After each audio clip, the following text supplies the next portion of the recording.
महेशाना परो देवो महिम्ना ना परास्तुति।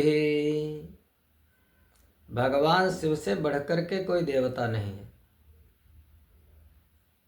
भगवान शिव की स्तुति से बढ़कर के कोई स्तुति भी नहीं है। इसीलिए कहते हैं महेशा ना परो देवो। भगवान शिव भोले बाबा अनादि हैं और अनंत हैं। न भोले बाबा का आदि है न अंत।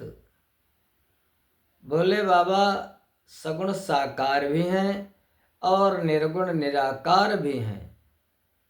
वही जगत के नियंता भगवान शिव अपने दाहिने अंग से ब्रह्मा जी को प्रकट करते हैं। उन्हीं की इच्छा से वो ब्रह्मा जी भगवान नारायण की नाभि से कमल और कमल पर ब्रह्मा जी के मन में विचार आया कि आखिर हमारा कारण कौन है। उसी कमल की नाल से नीचे आए तो देखा भगवान नारायण। उसी समय भगवान नारायण में और ब्रह्मा जी में कुछ विवाद हुआ। ब्रह्मा जी कहने लगे कि तुम्हारा कारण मैं, हे नारायण तुम्हारा कारण मैं।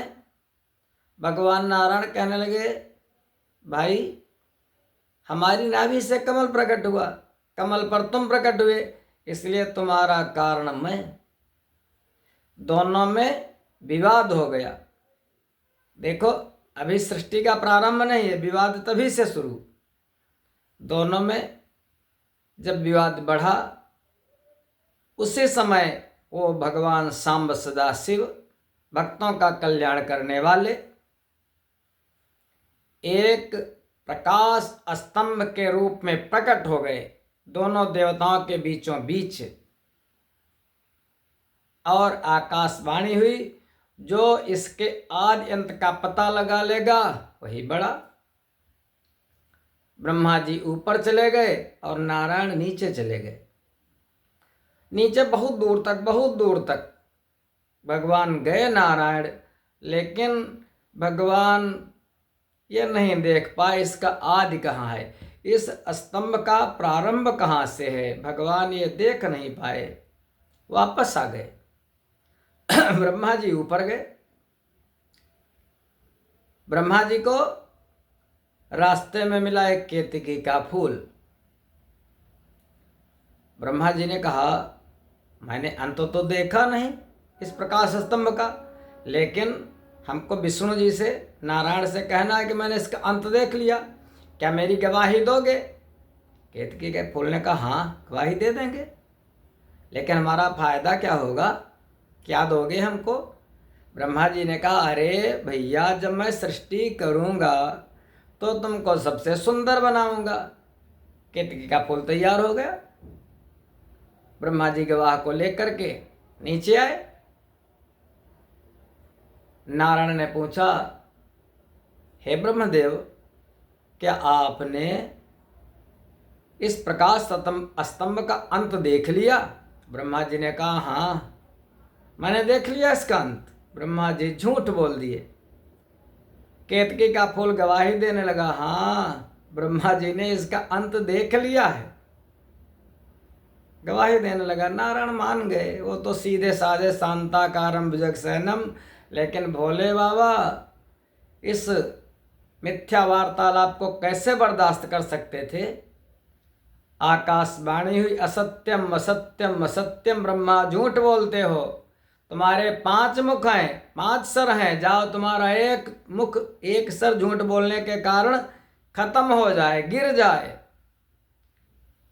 झूठ बोलने के कारण ब्रह्मा जी का सिर गिर गया और केतकी के फूल को श्राप दिया भगवान शिव ने, जा ब्रह्मा जी तुझको सुंदर तो बनाएंगे लेकिन तो किसी की पूजा में नहीं लगेगा, पूजा के योग्य नहीं होगा, बेकार है। फिर श्राप दे दिया भगवान शिव ने।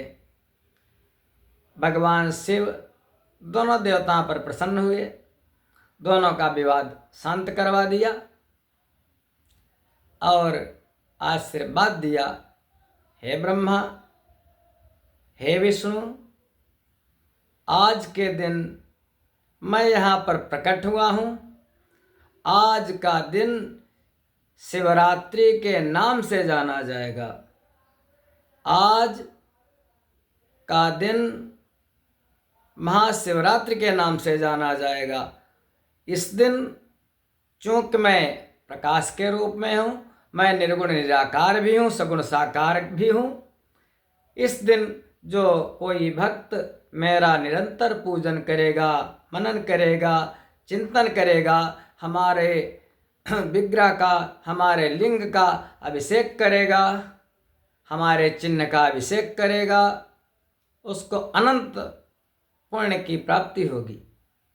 और इस दिन रात्रि के समय जो जागरण करेगा, महाशिवरात्रि, अज्ञानतिमिरान्धस्य ज्ञानांजन शलाकया, उसको अनंत फल की प्राप्ति होगी। इसीलिए भैया शिवरात्रि की बड़ी महिमा है। सभी भक्तजनों को, सभी जीवों को, सभी मनुष्यों को, वो भोले बाबा तो सबके हैं, सबके हैं।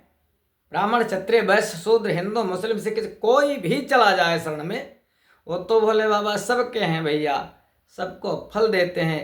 इसीलिए शिवरात्रि की बड़ी महिमा है, इसका व्रत अवश्य करना चाहिए। बहुत से लोग ये भी कहते हैं कि भोले बाबा का विवाह हुआ था इस दिन माँ पार्वती के साथ, लेकिन ऐसा नहीं है। भोले बाबा का विवाह माँ पार्वती जी के साथ तो मार्गशीर्ष महीने में, माने अगहन महीने के सोमवार को त्रयोदशी की तिथि को हुआ था, आज नहीं। आज के दिन भगवान प्रकट हुए थे प्रकाश स्तंभ के रूप में। इसलिए शिवरात्रि की बड़ी महिमा है। प्रेम से बोलो शंकर भगवान की जय।